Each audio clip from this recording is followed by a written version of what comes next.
Hello and welcome to Blackredmintypodcast, episode 17. So today I'm going to be discussing a follow-up from what happened last week. I said that I had some interviews. Well, as usual, they didn't go well. They both got back to me on the same day and said, basically, you're useless, we can't hire you. That's always the same old shit.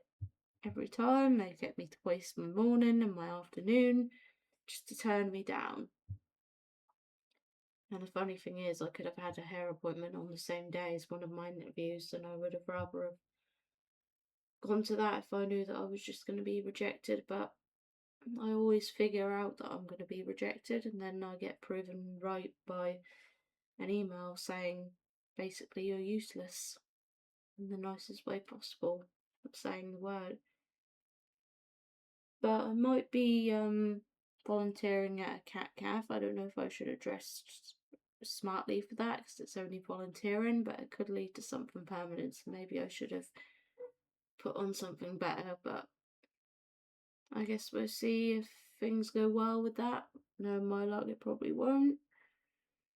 And then someone decides to threaten to get my kick nuked. I guess they're basically saying that they're gonna get it banned or deleted. I hope they don't mess with anything else on my phone, especially my money, as I'm trying to save up for other things. I recently got a PSVR 2, but I'm also trying to save up for other things like some merch with Daggy on it, Dagangera. I want to save up for a game for the Switch, which costs the same amount as Spotify Premium, so I have to wait. Also need to get a new shaver, and also need to get a new phone case with Dagangera on it. Either for my current phone or when I get a new phone, whichever comes first. Probably my current phone. I am fed up with my cards keep falling out of my case, so I really would like a new one. I also would like to get some more Sims packs as soon as I'm able to afford them as well, and some games on Steam, but I have to make sure that they will work on my computer before wasting money on games that Steam will just be greedy and take the money back off like they did with Jedi Survivor. It was either Jedi Survivor or Iron Cat that they refunded me for or wanted the money back for. I think it was Jedi Survivor, most likely, because EA are greedy cunts, but I might get the money back if I sell the game on Vinted, still waiting for that to happen.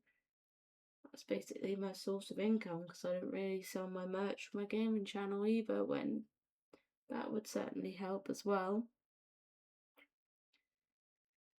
Then I wouldn't have to save as much. And reference the cats, I think I mentioned about getting a kitten. Well, that didn't go well because the bitch decided to give them to some irrelevant people instead, and it's my fault for not messaging her and thinking, oh, it'll be fine to wait. Well, obviously not. And I met up with someone with a kitten that was so close to having one, but of course I had to get fucking ruined because he doesn't love me enough to let me have a cat. This is why I wish that Eminem was my father. He would let me have a cat. He's a very wonderful, wonderful man.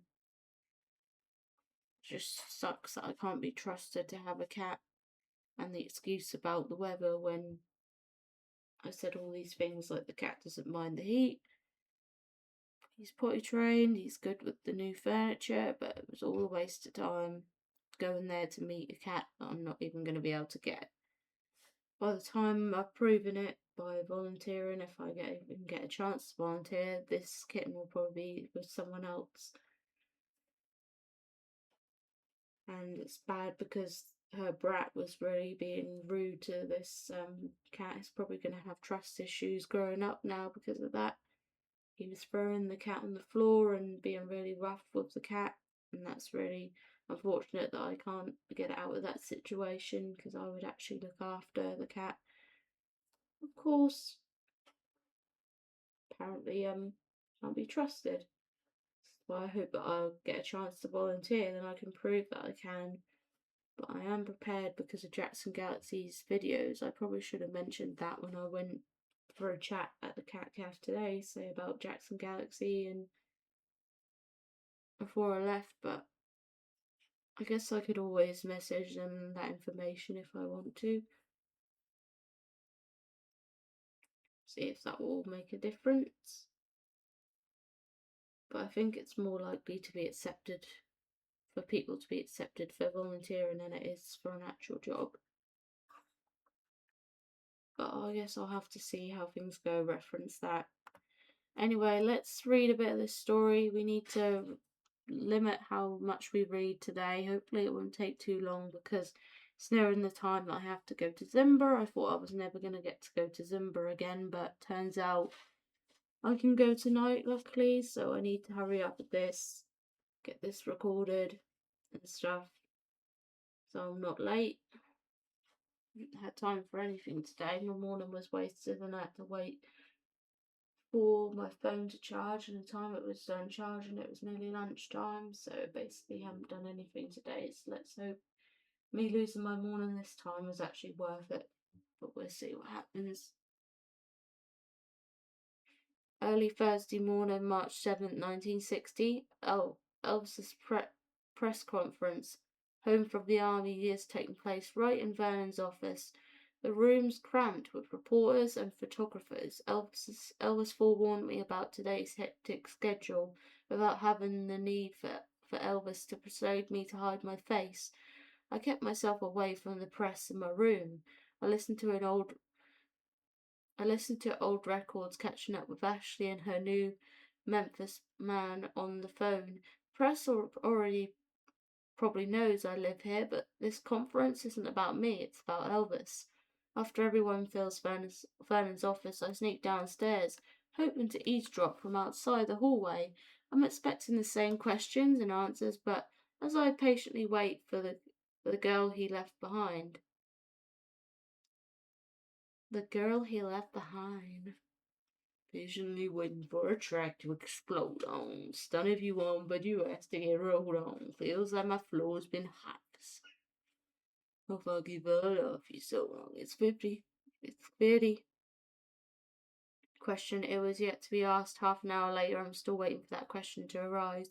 Grown impatient, the conference ends. Loud laughter and voices become soft, muffled sounds. I dash back up the stairs, hoping a photographer doesn't catch me as I shut the door.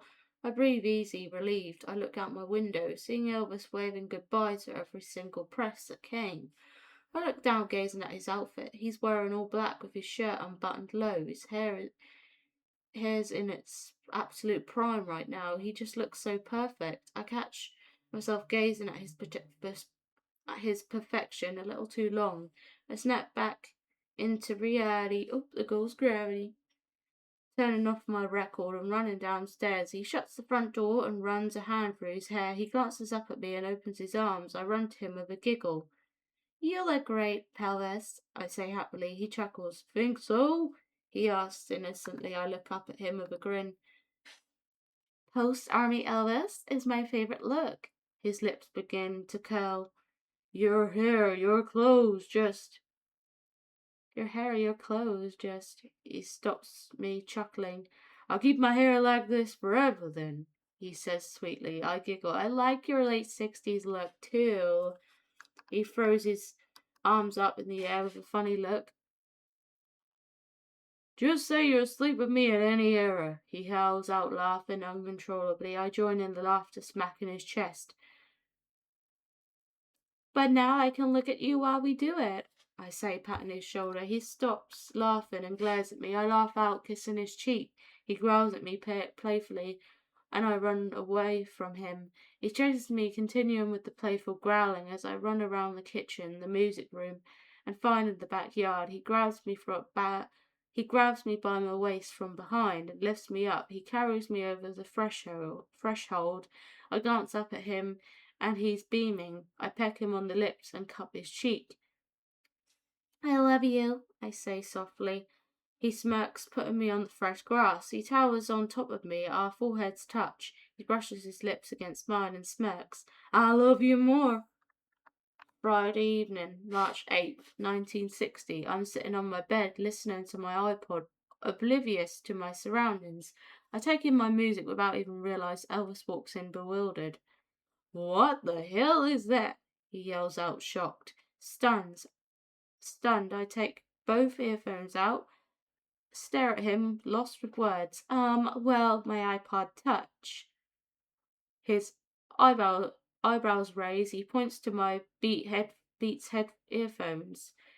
Earphones, I quietly mutter, completely taken aback. His face was confused, surprised.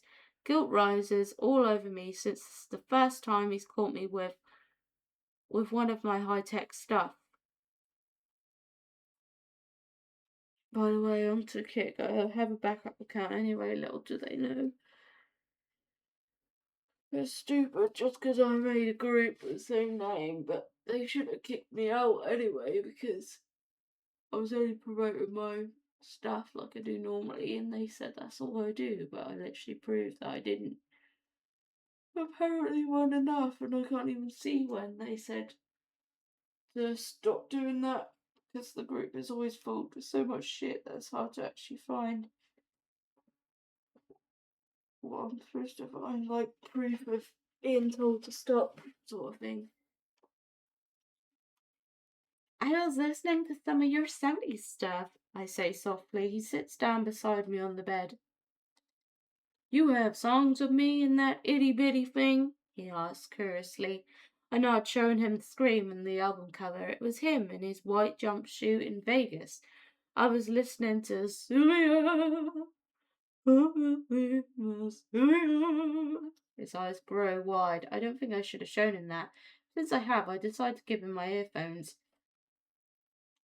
Here, put the L one in your left ear and the R in your right. I hand him the earphones and he gazes at them amazed. Y'all some robots or something? He mutters softly. I shake my head, giggling as I press play once again. His eyebrows raise, and he's completely shocked. He points at himself with a blank expression. Is this me? He asks, glaring at me hysterically. I nod, smiling while rolling my eyes. As the song ends, I switch to his latest album, Elvis is Back, and I choose one of the Like a Baby outtakes again. He's completely caught off guard. I just sang this, he says, carefully removing the earphones out of his ears. I laugh out. This is from the future, remember? I have everything you've made here, including some pictures and Priscilla, Elvis, and me movie. I blurt out accidentally. Oh no. Her what? He asks hysterically. I sigh. I shouldn't be telling you this. Tell me. Hell, show me, he demands. I shake my head. No. He grabs me by the shoulders and makes me look in his persuasive icy blue eyes. The Daggingara, icy blue eyes. Please, baby, please, he pleads. All right. After you guys meet and all, you guys get married, then separate after a few years, then, well, you pass away, then she writes a book about you and her. Nothing bad, okay? Then I don't remember who, but they made a TV movie about it, okay? I say, talking fast with my heart racing. Elvis shrugs, looking away for a second. Look away. He turns back to me with his puppy dog eyes. Show me the movie, he demands sternly. I shake my head no again. Marie, he says in a serious tone. He stares at me as I try avoiding his eyes. Marie, he repeats. Defeated, I unlock my iPod. I hand him the earphones again and search for the movie in my movie library. He watches me the entire time. I touch the screen amazed. I hand him my iPod, entrusting him with one of the two items I hold dear from the future. Before staring the movie, I look at him and warned him. You better not touch the screen or anything else. You better not touch the screen or anything else. Just hold the thing as carefully as you can. This is all I got from the future other than my phone. So you break it, and your fingers are gone. Got it? I breathe out slowly. He nods, taken aback from my little warning. Guarded with my life. Fine. Just play the movie so I can see my life without this future crap. He mutters with curious eyes. I roll my eyes and start the movie. Elvis watches the entire thing from the beginning to end. He couldn't believe what his career had fallen to. As the movie finishes, he puts his head on my lap. He hands me back my iPod and cups my cheek. I'm glad I have you here, he says softly. But Priscilla's a lot prettier than average. But Priscilla's a lot prettier than average old me, I say, sighing. He pinches my cheek with a small smile. She probably ain't that cute. Ain't even that cute when I marry her, he says, reassuring me. I smirk as I search in my photo gallery of a picture of him and Scylla on their wedding day. Once finding one, I show Elvis, and his eyes go wide. Told you, I mutter. He lets out a howl and strokes my cheek. You're much more breathtaking without the need of all that gunk on your face, doll, he says with a small smile. I smirk. Oh, yeah? He nods as I search for the 1970s picture of her with no makeup on, just natural face, and show it to Elvis. His eyes get big again. Oh, yeah, Elvis? I suggest saying something about her inner beauty or plastic surgery now. I laugh out. His hand cups my cheek again with a frown. Baby, you're the most breathtaking, divine, energetic girl I've ever come across. And I mean that. You ain't gotta try to look amazing. You already do. Taken back, I sniffle, fighting back a few tears. It tastes like a cry. Shut up. Shut up. Don't make me cry, I say, smiling. He smiles more as I stroke his hair. I ain't gonna stop till my heart stops, he says sternly. I bite my lip and kiss his forehead. Let's hope that's decades from now, okay? He nods and his eyes close. You saved my life, beautiful. I can't bear to think what I'd do without you, he softly says. I peck him on the lips, his eyes wide open. I giggle as he sits up, wrapping his arms around me.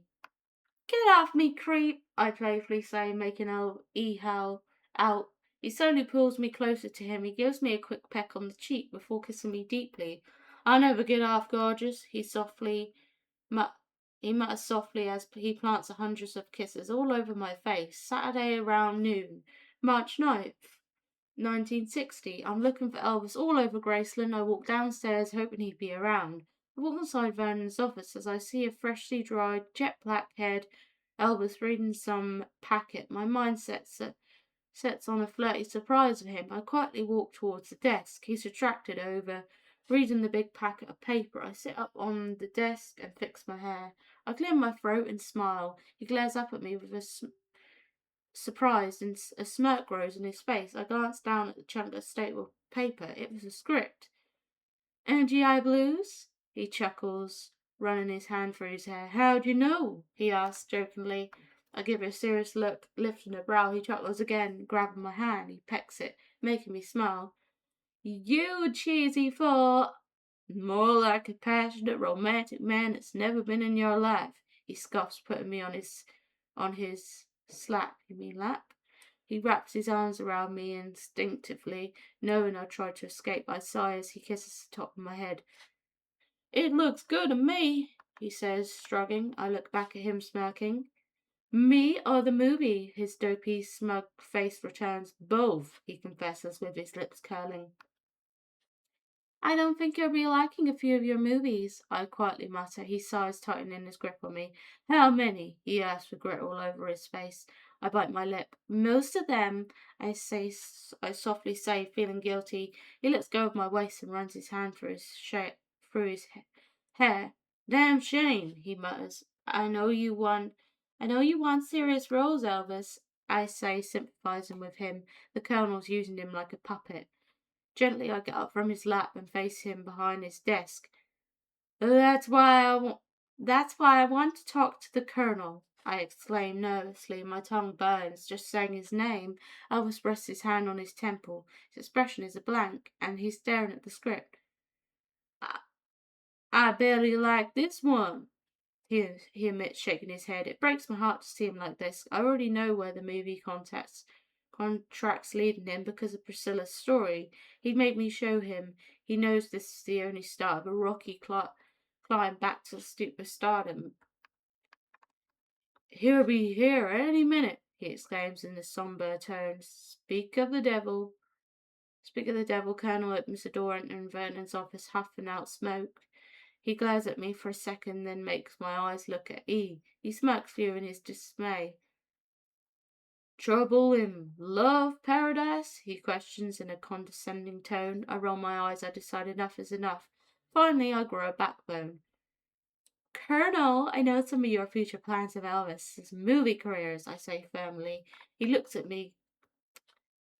back at me, and takes his blank out of his mouth. His eyes roam all over me, except my frustrated gaze. He puffs out a few blank clouds before walking towards me. I should have said that blank before. Excuse me, little darling, and it ain't meant for a little girl like you. You got to get in a man's business, especially if you want to stay in the lap of luxury, he says with a smirk on his face. I couldn't care less if anyone's rich or poor in this house. It ain't about me or money. Elvis Presley wants to be taken seriously in the movie world, I say firmly. The Colonel chuckles, shaking his head. I'm boiling with anger as I watch him puff out more blank. He won't be taken seriously. The boy was shaking his hips a few years ago, singing black folk songs. What the hell can I do to help him? He chuckles out with a smug look. You're just using him, throwing him out with the dogs. As long as he gets paid right, you take every ounce of will he has. You're helping him dig his own grave. You're not right, Colonel. I'm getting him publicity, he retaliates, growing angry. I sneer as he puts his blank in his old wrinkled mouth. And that's why when he's laying in his coffin, you slip off his favorite rings. His eyes grow wild. How the hell do you know he passes away? He questions, putting his face closer to mine. With a disgusted face, I glare back at him. I'm from the future, fuckface. You auction his rings off after they bury him, and you keep the money. I bark out. He backs away, rolling his eyes. He looks back at Elvis for a second. He shakes his head furiously, clenching his hands. I know what he's intending to do. He quickly places himself back to me. I see his right arm rise, prepared to block it. I see Elvis jerk and Colonel's arm back. Startled, I watch as Elvis controls the Colonel. Give him better roles in the contract or I'll fire you, sue you, and rip that movie contract to bits, I shout out. Colonel gets out of Elvis's grasp. He fixes his tie. Elvis watches infuriated as Colonel glances at me. Sue me? For what? He says in a condescending tone. Elvis stands in front of me protectively as the Colonel chuckles, getting his composure back. I know the reason why you won't do a worldwide tour with Elvis, and I know you tricked him and his family into giving you 50% of his earnings. I quickly exclaim. The Colonel stops dead in his tracks. The fat bastard is finally caught in the act. Get your shit together, Colonel, so maybe, just maybe, we won't report you, I say with a smirk. Hell, she reported you, but learning all this, I'll deport your ass myself, Elvis fiercely exclaims. The Colonel's face shows terror as he takes out his blank in his mouth. You won't do that, he whispers, mortified. Oh, but we can do that right now, I say, walking over to the phone. I began dialing 9, then the 1. Then Colonel shouts out, Fine, I'll search for other material for you. He sighs, feeling defeated. Elvis glares at me and crosses his arms. Apologize to her, he demands, staring at Colonel with his icy blue eyes. Confused, Colonel shrugs. The Colonel walks towards the door and opens it. Before leaving, he turns to me. I apologize. He shuts the door, making his making the walls shake. Sorry. I sigh, staring at the floor. Elvis takes a few steps to me. He embraces me tightly. I love you, he whispers, choking up. I'm sorry, I whisper back, tears strolling down my cheeks.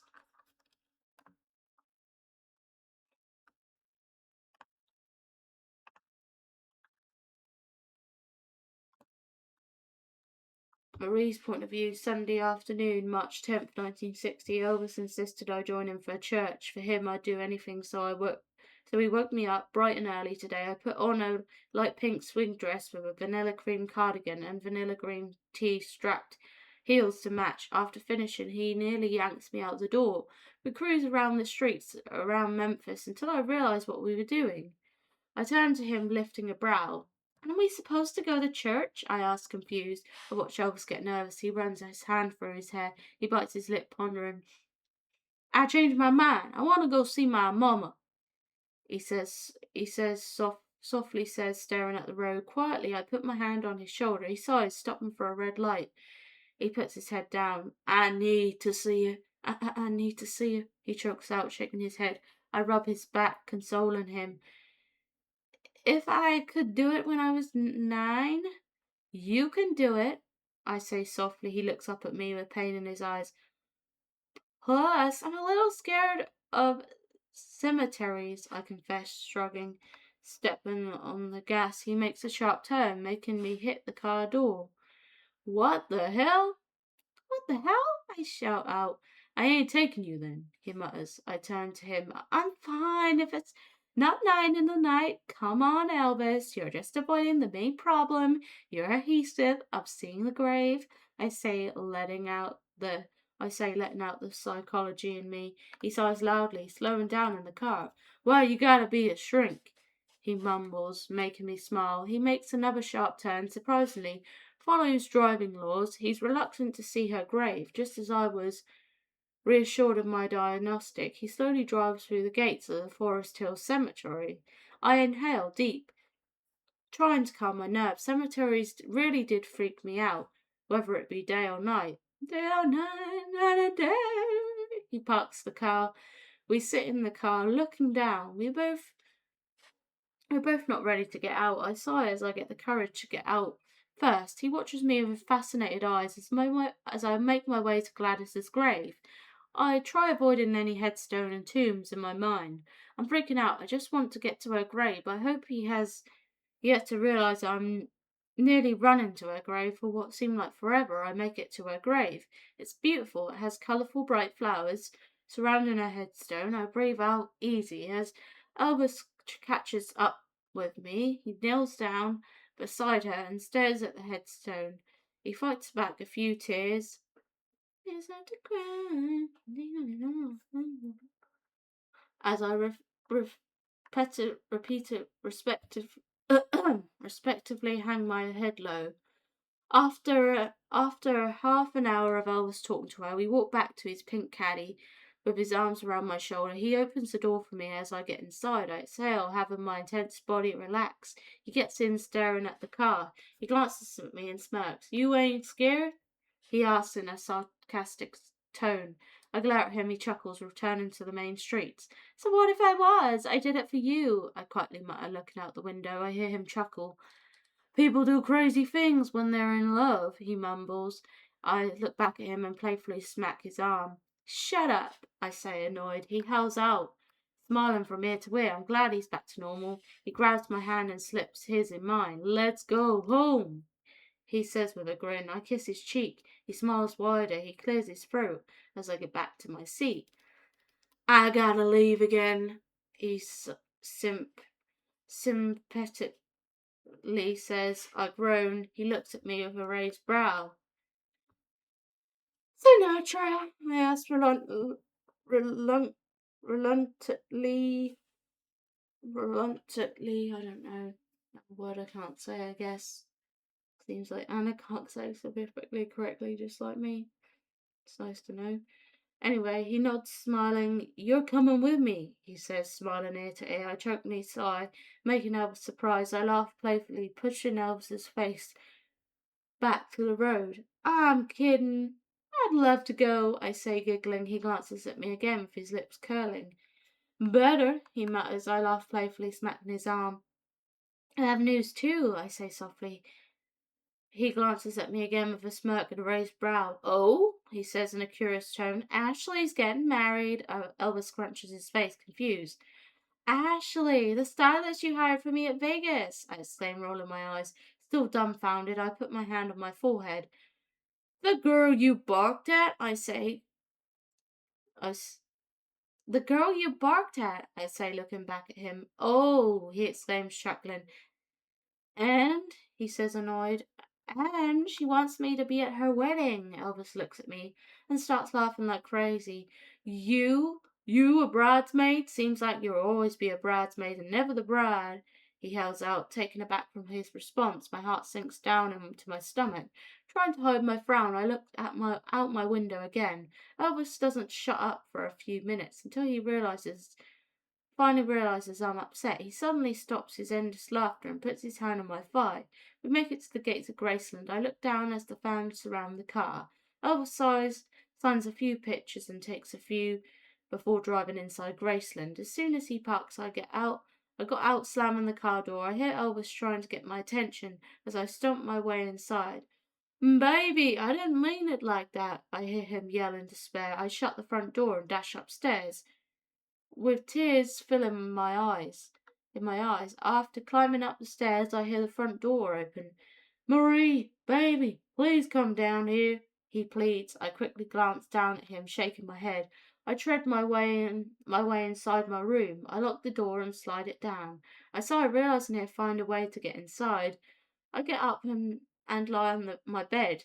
If he finds a way in, more power to him. Paranoid of him barging in, I fall asleep. Hours later, I'm woken up to pounding at my door. I sit up, rubbing my eyes. Marie, baby, I hear Albus call out with a gloomy tone. I bite my lip, getting up.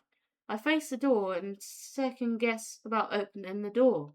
Baby, please, open the door, Elvis begs. I breathe in, ready for anything and open the door. I open the door to a doleful, shameful Elvis. Feeling guilty, I step back, letting him inside. I'm sorry, Marie. Sweetheart, I didn't mean it. Honest, he pleadingly croaks out. I shyly smile. I wasn't that mad anymore. It's fine, Pelvis. I guess marriage is a trigger word for me, I say with a silvery tone. He looks up at me with a beautiful face. His goofy smile grows. He chuckles, walking to walk closer to me. Then he embraces me, kisses my cheek as I look up at him. You don't have to worry about that word ever, he sarcastically claims in a husky voice. I laugh out, a brittle laugh. Great to know. He cups my cheek with both of my hands and brings me closer to his face. Baby, I love you with all my heart, but let it be, Presley. Save it for another day, I quietly say, pulling away from his grasp. I walk out to my room and down the stairs. Elvis follows behind me like a puppy. He knows I'm still upset. He knows me too well. All too well. I sit myself on the sofa as he crosses his arms in front of me. Look, I know you don't like commitment and all that sappy crap. It amazes me how I'm still in Graceland. And besides from that, I know there isn't a happy ever after when it comes to you. We won't have a loving little family. We won't get married. We won't have kids. I get it. But please, let that sink in another day. I softly spoke out. Look, I know you don't like commitment and all that sappy crap. I softly spoke out. Slack-jawed, he stares up at me with a pained face. He puts his hand on his face, brooding. I sigh, looking away. Look away, Dixieland. Man, I must be difficult. I stand up, heading to the stairs. I'm embarrassed and yet proud. I got that out of my chest. Passing by him, he stops me, clutching my arm. I glare up at the stairs. He wraps his arms around my waist. Don't say anything else, Marie. Please, give me time, he says in a low tone. I glance up at him. His eyes, they show hopefulness. I nod and he lets go. Vernon walks in with Dee and Elvis glares at them before walking away. I sigh as Vernon gazes at me with a sad look. Hold on, I just need to put my fan on. You alright, sweet pea? He asked with worry. I nod absent-mindedly.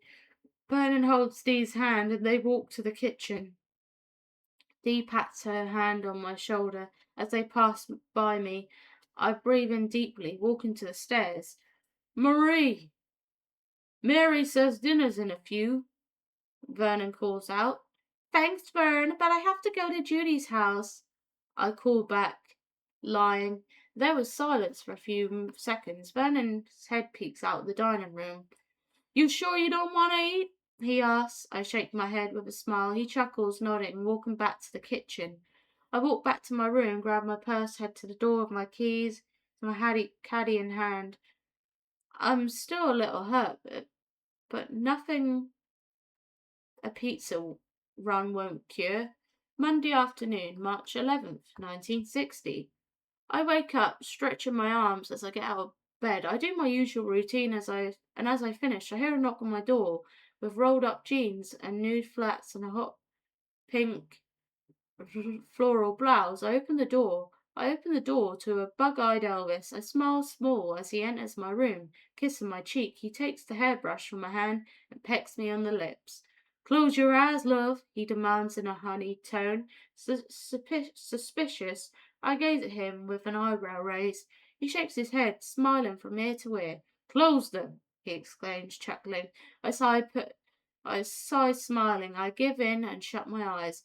Put your hands out, beautiful, he orders. I scoff and then put them out. Suddenly, I feel a place box in my hand.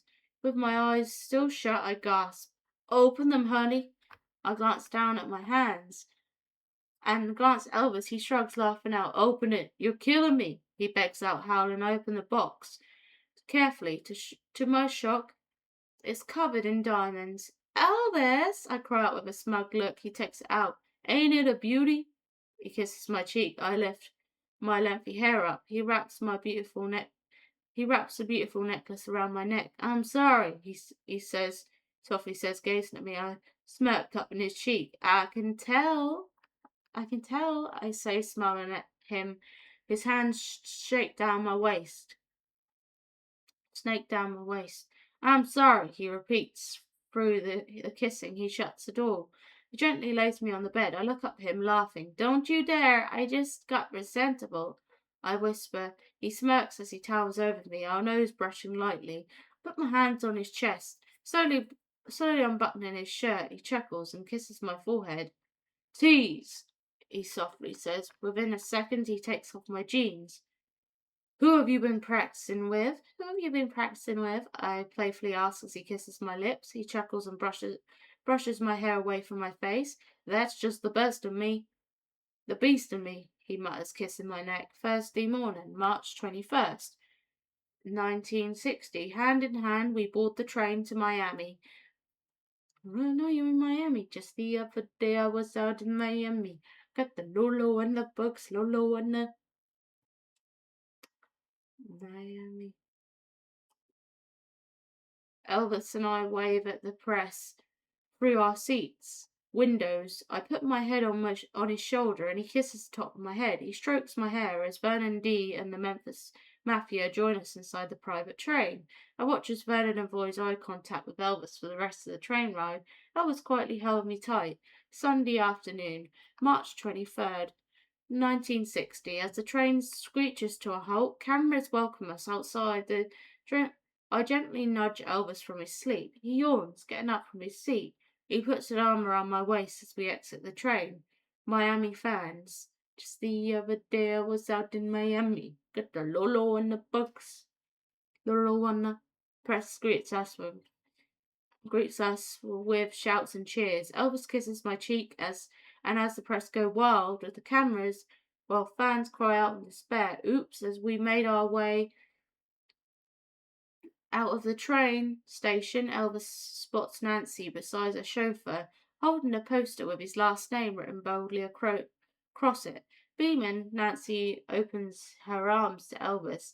They hug for a second before Elvis introduces her to me. She hugs me tightly, welcome me to Miami. Got the Lolo in the books, Lolo in the...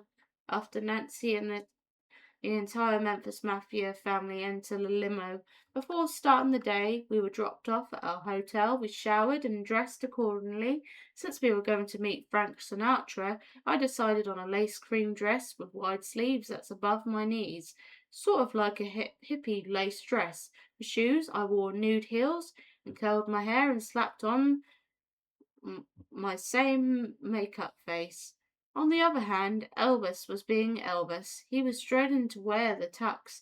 I was at fault for it since I couldn't help but laugh out when he wore it to show me the first day he got it. He stomped away from me when I told him he has French fry legs. Finally, as the time came for him to suit up, he groaned as Joe handed him the tux. Elvis glares at me with a smirk before changing. As we arrived to the back of the studio, Frank and Nancy stood outside waving at our limo. As always, I made Elvis get out first. He groans and gets out with a wide smile. I laugh as he pulls me out by my hand. The rest of our family follow. Frank's eyes grow wide as he shakes Elvis's hand. He kisses my cheek and smiles. Frank leads us inside, making everyone gaze around as the lights turn on. Elvis squeezes my hand in delight as the camera crew prepares for the show. Tapping Elvis takes me to the spotlight where Frank and him would be singing their duet. He wraps his arms around me. I can feel his hand shake. You're gonna be amazing, E, I say softly. I softly say. He looks at me with a warm smile. You know me so well. Even the person I pretend to be, you know me so well. Even the person I pretend to be. Ooh. He whispers, kissing my neck. He knows me so well too. Even the person I pretend to be. We let go of each other as we hear Frank humming Love Me Tender. I laugh as Frank takes me in his arms, beginning to waltz to his humming. Elvis watches, scratching his head surprised. Man, this song's pretty, Frank laughs out. We stop waltzing next to Elvis. Frank puts my hand with Elvis. I blush as he pats our hands. You guys are a cute sight, he exclaims cheerfully. I smile sheepishly as Elvis kisses my cheek. Frank watches in RE. All right, I'm gone, I say, giggling, and I leave for backstage. Elvis and Frank whistle, making me blush even more. I glance back at them. I nearly ran my ass backstage. The Memphis Mafia laughs out as they look at my blushing face. Red slaps his knee, howling out. They must have told you something nice, huh? Red laughs out. I cross my arms and sit myself away from the guys. I tell Elvis you guys are laughing at me, I playfully threaten. They stop and I laugh out. I knew I'd tell on them in a heartbeat, though I never did. I had the power. We talk among each other until Elvis and Frank were ready to start tapping.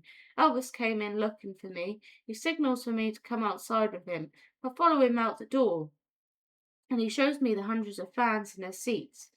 You'll be fantastic, I reassure him as I fix his suit. He shakes his head and cups my cheek. I stop and look up at him. Kiss me good luck, damn it, he says with his voice shaking. I smile as he comes closer for a kiss. I stroke his cheek as he hugs me tight. Good luck, I whisper. He smirks, letting me go. He runs back to the stage, waving at me. I smile and sneak my way by the stage so I can see Elvis and Frank sing.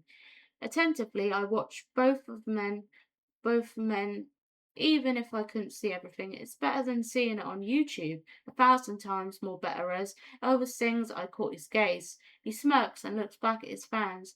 They shriek in delight as he ended the song with a raised eyebrow.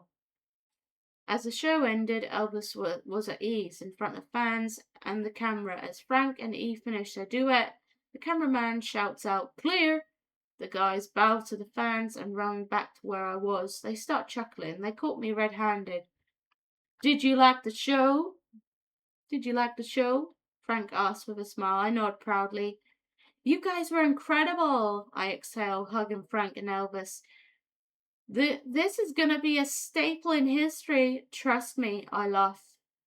I say laughingly. Frank chuckles as he loosens his bow tie. Well, thank you for coming to my show. On my show, Mr. Presley. Frank extends his hand. Elvis gladly shakes it. Honored you invited me, sir. Elvis smiles as Frank pats his arm. Frank hugs me again, and leaves his dressing room. Elvis turns to me with a smug look. He runs a hand through his hair. Yes, you look amazing, I say, rolling my eyes. He smirks with his dopey grin. I knew he wanted me to tell him. You still have French fry legs, though, unamused. Elvis crosses his arms and takes off his bow tie. But, my, if I was still a teenager. But, my, if I was still a teenager, I wouldn't know what to do with you right now. I continue as a smirk grows on his smug face. He pulls me closer, embracing me. I giggle as he kisses my neck. Well, that makes two of us, he whispers, making his southern accent dance in my ear. Sunday evening, March 24th, 1960. Just as we arrive in Miami, got the Lolo and the Bucks, Lolo and the... We prepare to leave again. We soak in the bright sun as much as we could before boarding the train. Although we were leaving the sunny state, we kept our spirits high because Viva Las Vegas! Viva Las Vegas! Vegas is our new destination. Ashley insisted on making me a bridesmaid. I hesitated at first, obviously, because she probably has dozens of other close friends. I gave in. After her wedding in Sin City, she'll be moving to Memphis with her soon-to-be husband. It's funny how she's a city girl and her fiance's a southern guy. She'd soon realise Memphis is a lot more hotter than and crazier than Viva Las Vegas. I had to learn that the hard way. Around 6 in the evening, hand in hand, Elvis and I board our train to Viva, Viva Las Vegas. Vernon D and the mafia follow after us, covering us from the press. We silently sit ourselves at the back of the train. Elvis and I didn't want to bring up anything about Ashley's wedding, so we kept quiet. I gaze out my window as everyone enters the train. They laugh and talk out loudly among each other. I look up as Vernon signals Elvis to follow him. I watch as Elvis agrees and gets up. Elvis glances back at me. His face said not to worry about it, so I glanced back at the window and listened to music. Elvis comes back with a small smile. I'm choosing a song to play while I see Elvis's fingers tap the screen. I glare up at him furious. He puts his hand up in innocence and chuckles. I take out an earphone and glare at him. I just want to listen to some of your present music. Damn, girlie, he howls out as I roll my eyes. I sigh and laugh. I don't think you should. You probably look at me real funny, I say, giving him one of my earphones. He puts it in with a sly grin. I want to hear how awful it is, he exclaims, crossing his arms, preparing for anything. All right, you asked for it, I smirk as I choose one of my present-day music. I don't have much of the stuff that I do have on here from friends getting it in my head. I continue tapping on the 2 Chainz birthday song. 2 Chainz, like I used to. He was completely shocked as the song continued. Halfway, he threw his earphone at me. I couldn't stop laughing. My best friend and I sneaked out the night before my birthday. When we got in her car, the song played exactly at midnight, I proudly say. He shakes his head in denial. Well, what is that? He shouts in belief. I hand him the earphone again. He glares at me. There's hundreds of genres. Just put it back in, I demand, smiling. Reluctantly, he puts the earphone back in. I choose Sweaty Weather by The Neighborhood. He leans back in, his head relaxed. I smile as he listens to the entire song. He gazes at me with a smile. It's not all bad. Y'all some horny teenagers, though, he exclaims in a low tone. I burst out laughing. He watches me confused. It's true, he chuckles, shaking his head. I can see why you're so damn difficult in bed, he mutters, running his hand through his hair. I stop and laughing and glare at him. I smack his chest, laughing out laughing out again. Give me back my earphone, I shout, laughing. He chuckles and hands me my earphone. Denial, he exclaims, handing me my earphone. I stick out my tongue as I yank the earphone away from him. He howls out and wraps his arms around me. He licks my cheek, making me yell out. I push him away as we both laugh. Vernon, Vernon, keep this 12-year-old boy away from me. Vernon gets up and glares at us. Albus points to me and I cross my arms. Vernon shakes his head, smiling, and sits back down. Don't worry, father. I'll spank her. Albus mutters with an evil smile. I push him away, smiling. Will you stop foreplaying? We're in a train. Joe shouts out. Everyone laughs. We're not foreplaying, I shout back out as I try pushing Elvis off his seat. Besides, I can barely get it. Besides, I can barely get to that with her in my room. Elvis reiterates by grabbing a hold of my hand and pushing me back, making me fall to the floor. All the guys stand up as they hear my butt hit the floor. Elvis, ashamed, helps me up. I try covering my smile. Maybe we need to separate you like little kids, Red Tripley exclaims, sitting back down. I glare at Elvis. His goofy grin comes closer to me. He kisses my cheek. Then his lips make it to my ear. Let me kiss you. Let me kiss you, boo. You're a boo-boo. I push away playfully and he chuckles. Vernon turns around annoyed and snaps at Elvis. Apologize, boy. I hold in my laugh as Elvis rolls his eyes. I'm sorry. Vernon turns back around and Elvis smiles evilly. I wince, giggling as he wraps his arms around me again. He kisses me deeply, making my mind go blank for the rest of the train ride. We cuddle together, kissing each other every so often. Tuesday morning, March 26th, 1960. For the first time, Elvis wakes me up after our train stops. He kisses the top of my head, making my eyes flutter open. I lift my head up from his shoulder, and he smiles small. He gets up, grabbing my hand. I follow quickly as we make our way out the train. Just as we get out of the train, the fresh air welcomes us. Just as we breathe in the fresh air we get inside a limo, Elvis wraps me in his arms, kisses my cheek. You haven't gotten any sleep. Come on, honey, close them beautiful brown eyes, Elvis softly says. My eyes close as I lean on my head on his shoulder. He strokes my hair as I fall back to sleep. After what seemed like hours, I feel a familiar hot, dry air hit me as I wake up. I glance around the limo with everyone staring at me confused. I turn to Elvis. He smiles, kissing my cheek. Welcome back home, Elvis exclaims, chuckling, using his hand as a fan. I stretch my arms up as the limo stops. And it's barely March. You should wait until it's summer, I say, yawning. Everyone laughs as Elvis helps me out the limo. There's something up with everyone. Maybe I shouldn't have fallen asleep. We check in with the receptionist at Stardust. Elvis leads me to the familiar suites with a lot of enthusiasm. I wonder what's with him. He opens our suite with a smile from ear to ear. Where it all started, he exclaims, kissing my cheek. I laugh, confused. Boy, is he weird. He smiles and drops as he raises a brow. You're still drowsy. Get to bed and wake up sweeter. He smiles, rolling his eyes. I glare at him. I have a few days until Ashley's bridal party. Let me do what I always do when I'm home.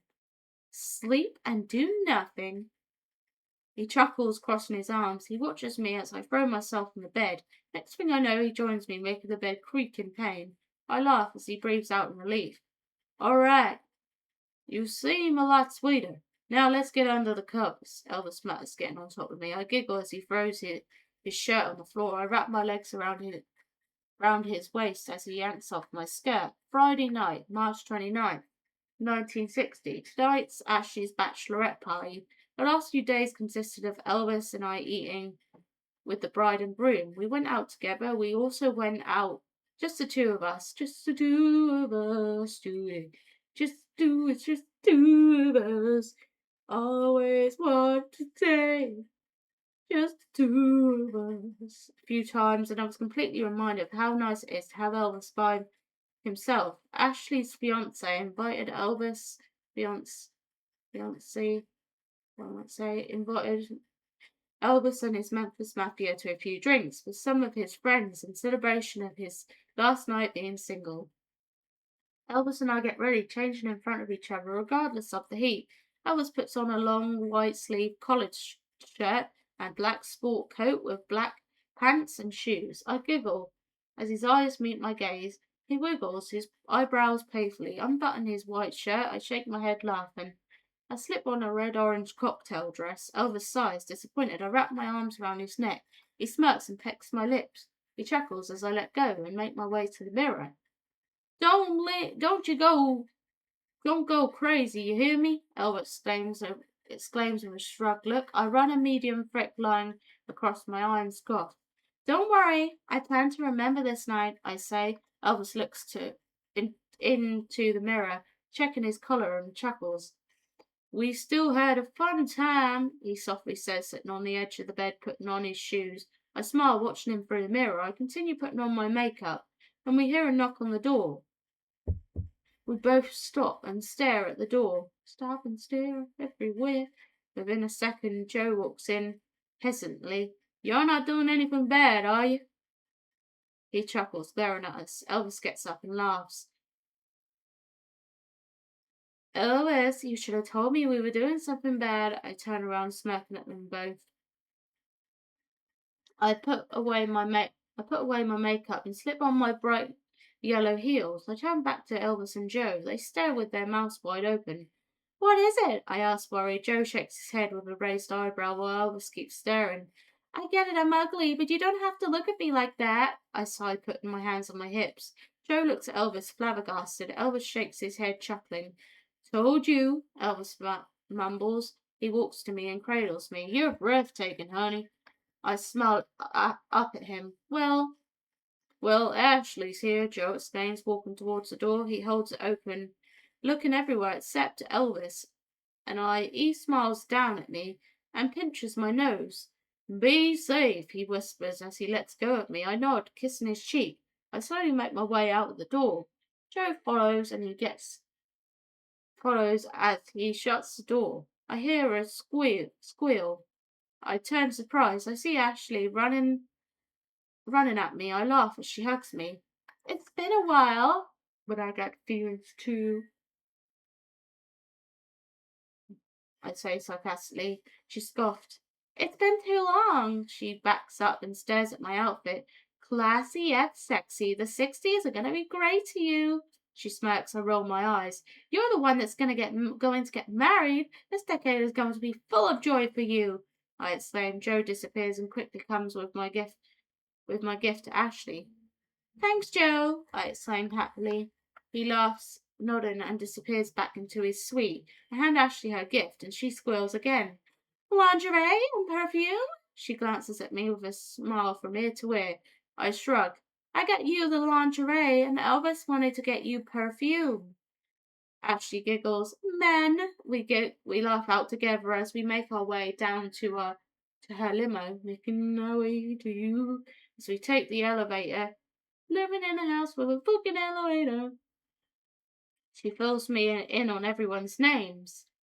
When we finally get to the limo, we run inside. We sit down and she introduces me to everyone. We all pour ourselves a glass of champagne, and after, as she cheers out, keeping whatever's left in the champagne bottle to herself. Last night of me being a miss. Let's celebrate with drinks and clubs, Ashley yells out in her bliss before chugging the champagne bottle. The rest of the night was unforgettable. The whole night, wherever we went, men stared. It felt nice to unwind with Ashley and the rest of her bridesmaids. We drank tons of insane drinks. We danced the night away.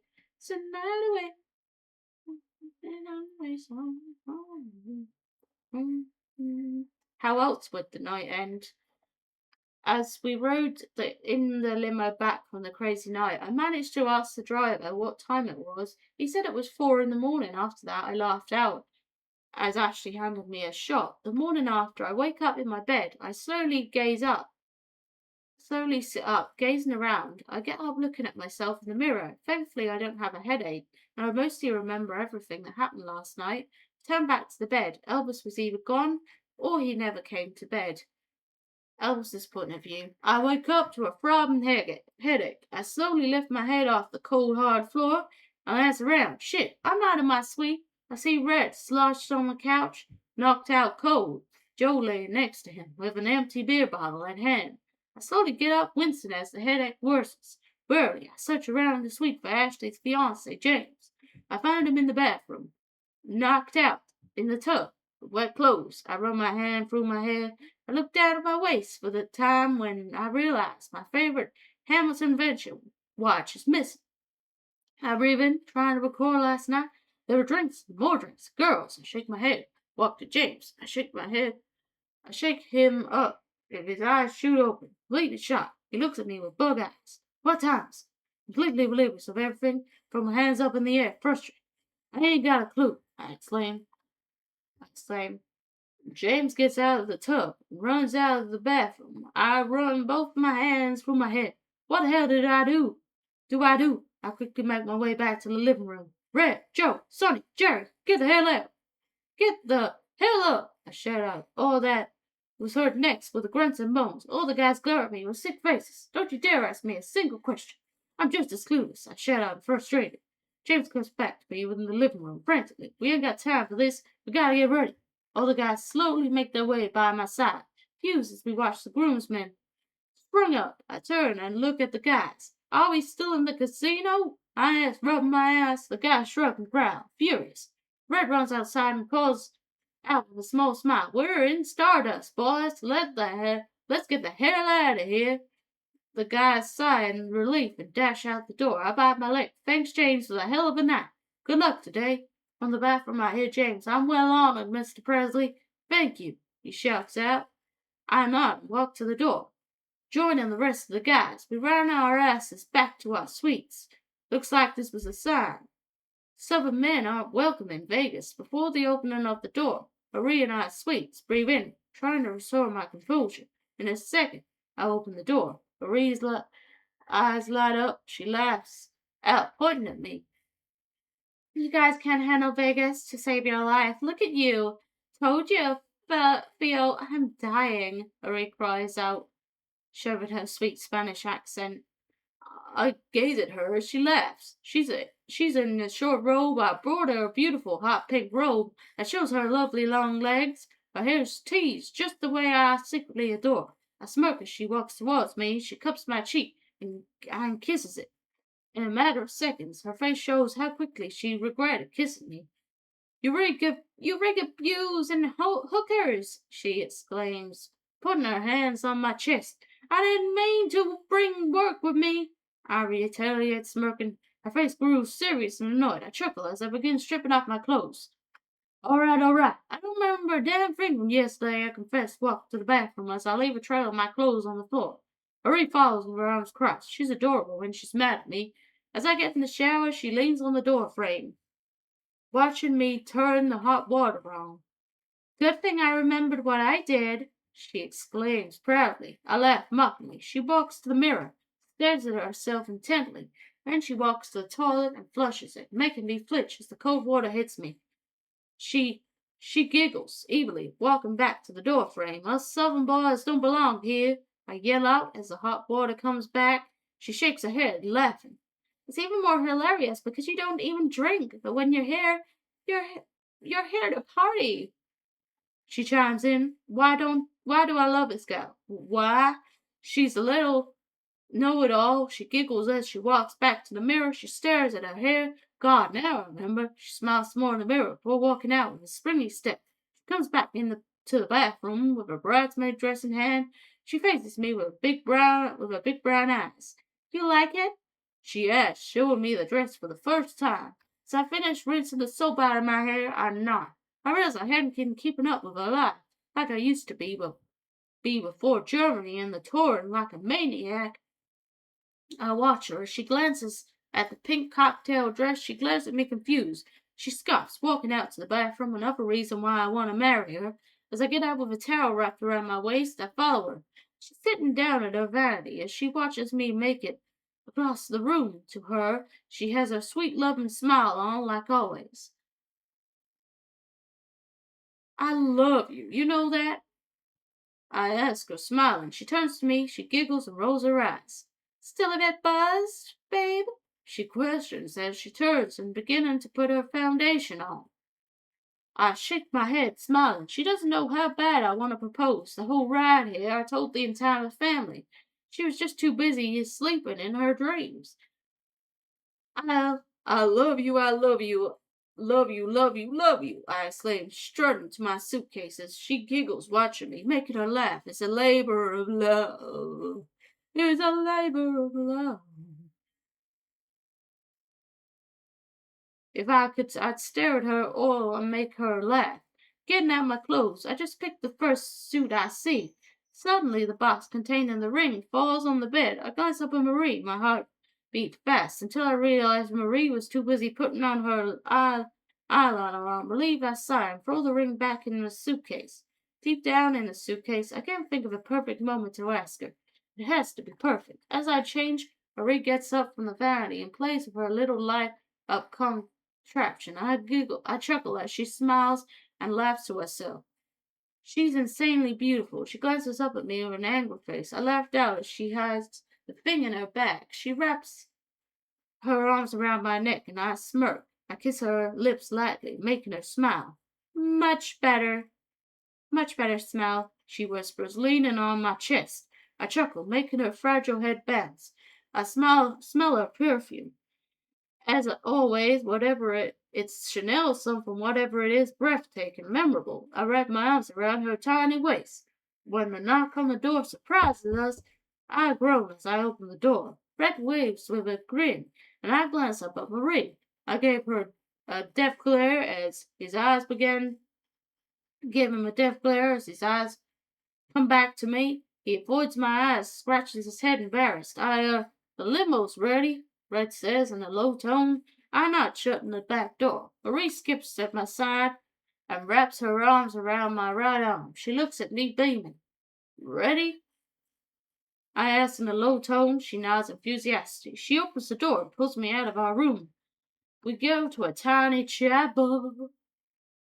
In the chapel, crying in the chapel.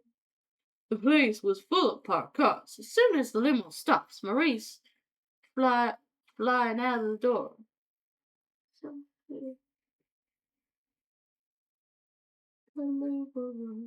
Marie was flying out the door. I had to be there for more some more 10 minutes ago, she yells out. Of course, Marie forgets her clutch. I sigh, chuckling to myself as I grab it. Joe and Barbara watch me intently. You asked her yet, Joe? Curiously asked, lifted a brow. I sigh and shake my head. I don't know when to tell her. I exclaim hopelessly. The guys sigh and begin to get up. I get up as Barbara and Dee fall behind me. I still don't like Dee, but I might as well be polite and act like I do. Fix my sports coat as our crew made it inside.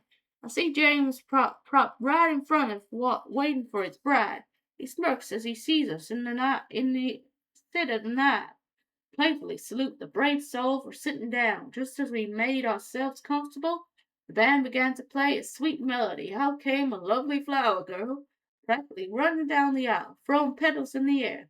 Moments like these make me want to have a little family of my own. A little baby ran to her mother and kisses her cheek. I smile small as I turn my attention to the bridesmaids walking down the aisle.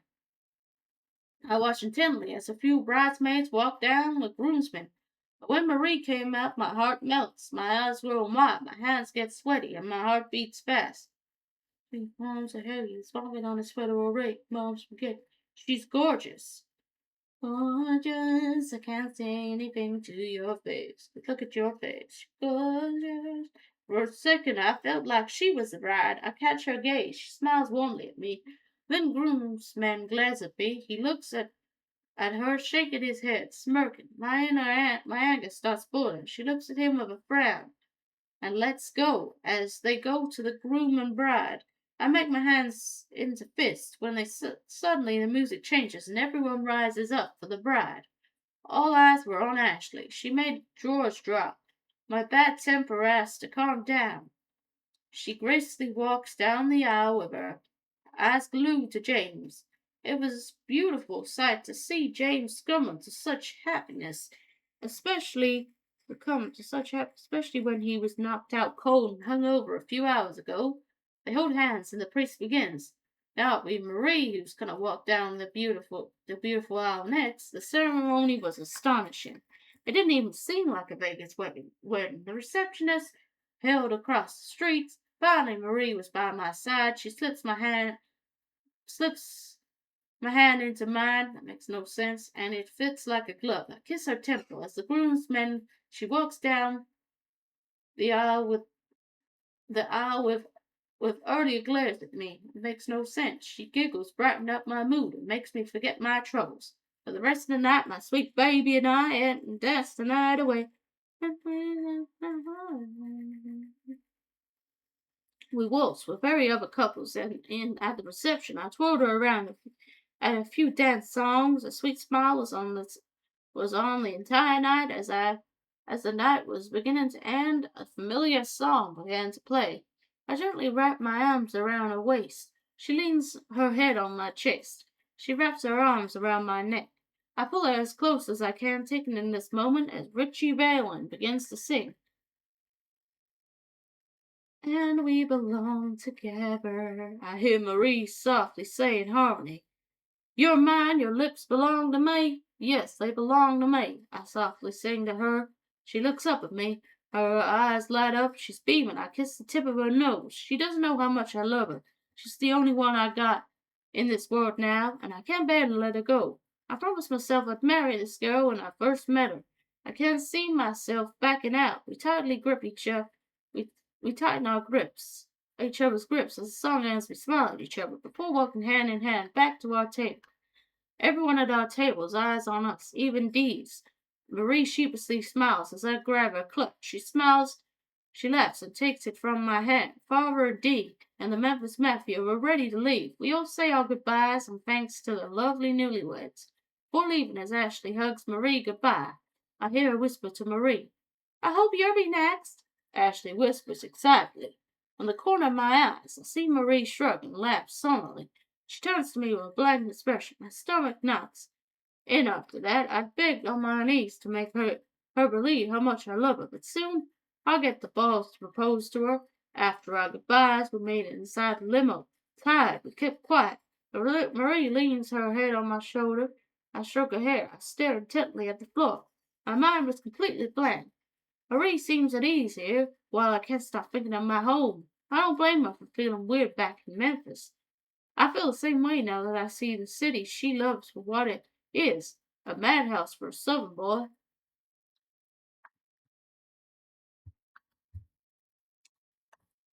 Okay, I know I should have stopped after one chapter. It's been an hour already. But yeah, I'm gonna end this episode here. I'll see if I can do another one next week, depending on how many videos I stream, like how many streams I do of videos that can go on YouTube. Because if I do a lot, then I won't have an opening for this. So there won't be an episode, so we'll just have to wait and see what happens. Reference that. I just hope that Kit gets back to me with the support, because I did report that dude that said he's going to nuke my account to Kit support, so I just have to see how that goes. I just hope I get to post this on time. It's nearly 5 now. I know I should have probably stopped at one chapter, but I always have to drag things out, and now this episode is an hour long. It could have been 25 minutes if I just stopped before I was ahead. Anyway, thanks for listening, thanks for watching. Bye. Also, there was a guy that asked about my podcast. I don't know if he wants to collab with this guy or this person. Sorry if I misgendered them. But we have to see how that goes. Anyway, thanks for listening, thanks for watching. Bye. Me too,